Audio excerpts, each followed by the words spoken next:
Richard. Nilikuwa na maisha fulani. Lakini ghafla kale maisha kanipotea. Hata wale waliokuwa unawapenda au unawathamini au unawasaidia wamekaa pembeni.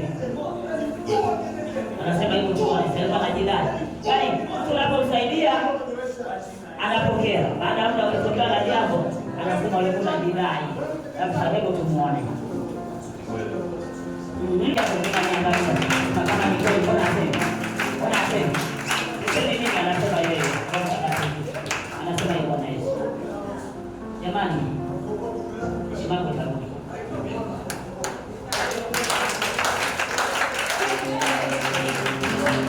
Lakini tatizo wengi wakipokea hawaonekani tena.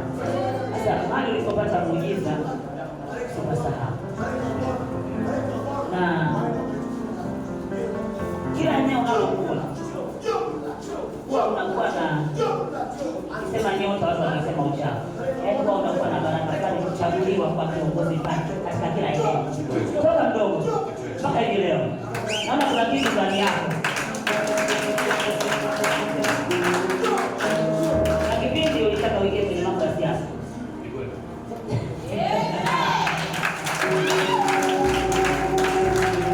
Lakini ukatafakari ukasema, nafika wapi ni? Kidogo unaogopa sasa hivi. Tumshangilie Bwana Yesu.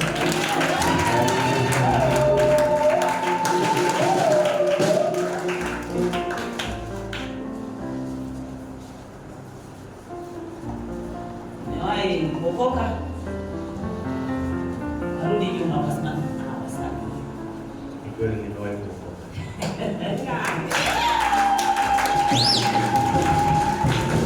Wacha leo naingia praise.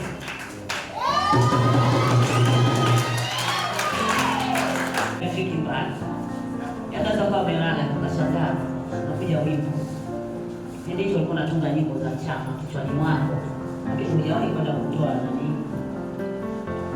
Nina uwezo wa kuandika nyimbo ndani ya nusu saa naweza kuandika. Pokea baraka. Kwa jina la Yesu. Pokea baraka. Yana mashtaka. Pokea baraka. Usiingie ndani yako. Naandika upya Kwa tena. damu ya Yesu. Yaka mashtaka. Oh, ya damu. Kwa damu ya Yesu. Kwa damu ya Yesu. Kwa damu ya kondoo. Reka mashtaka.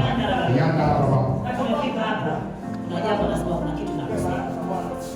Kuna kitu nakosea. Huduma sawa kunifanyia. Sio huduma kama hivi.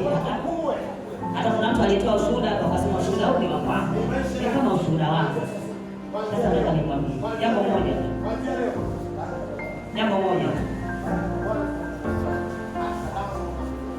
Nafikiri kuna mtu nilimtamkia na hisi anachukia. Mungu anasema akuchukia alifurahi.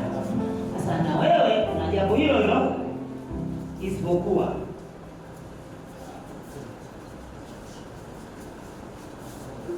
chupu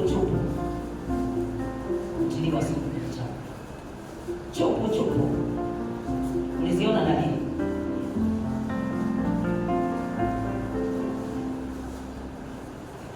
Biblia anasema nimrudishie nini Bwana kwa wema wake na ukarimu wake wote aliyonitendea. Nimrudishie nini?